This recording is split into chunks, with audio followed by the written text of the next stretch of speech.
Essula ya 32. Yakobo ne yeegendera ne bamalayika ba Katonda ne bamusisinkana. Yakobo bwe yabalaba n'ayogera nti lino ly'eggye lya Katonda. N'atuuma ekifo ekyo erinnya lyakyo Makanayimu. Yakobo n'atuma ababaka okumukulembera eri Esawu muganda we mu nsi ya Seyiri y'ennimiro ya Edomu. N'abalagira ng'ayogera nti bwe muti bwe muligamba mukama wange Esawu nti bw'ati bw'ayogera omuddu wa Yakobo nti natuulanga ne Labbaani ne mbeerayo okutuusa kaakano, era nina ente n'endogoyi n'ebisibo n'abaddu n'abazaana, era ntumye okubuulira mukama wange ndabe ekisa mu maaso go. Ababaka ne bakomawo eri Yakobo nga boogera nti twatuuka eri muganda wo Esawu, era ajja okukusisinkana n'abasajja 4 wamu naye. Yakobo n'alyoka atya nnyo ne yeeraliikirira, n'ayawulamu abantu abaali naye n'ebisibo n'ente n'eŋŋamira okuba ebibiina 2, n'ayogera nti Esawu bw'anaatuukira ku kibiina ekimu n'akikuba, ekibiina ekinaasigalawo kinaawona. Yakobo n'ayogera nti ayi Katonda wa jjajja wange Ibulayimu era Katonda wa kitange Isaaka, ayi Mukama yaŋŋamba nti ddayo mu nsi y'ewammwe era eri baganda bo, nange nnaakukolanga bulungi.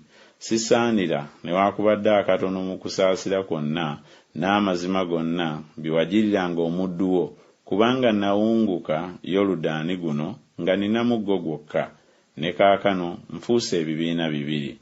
Nkwegayirira mponya mu mukono gwa muganda wange, mu mukono gwa Esawu, kubanga mmutya aleme okujja okunzita ne bannyaabwe n'abaana baabwe.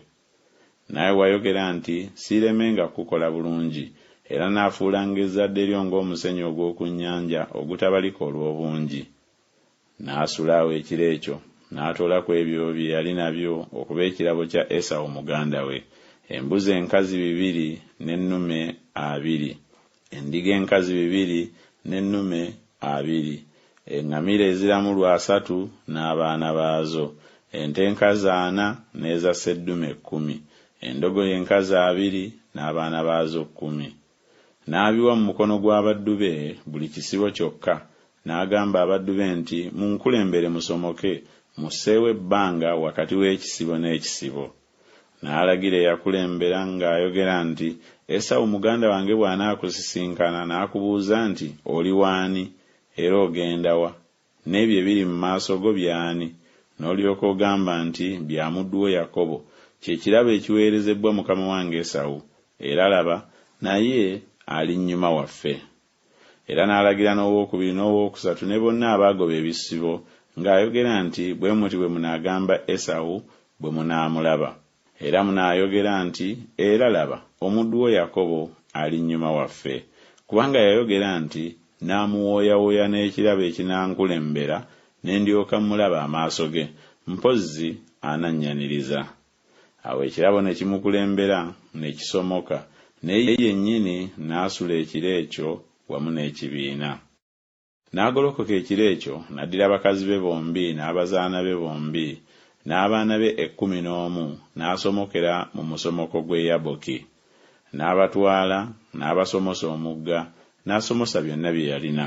Yakobo n'asigalayo yekka.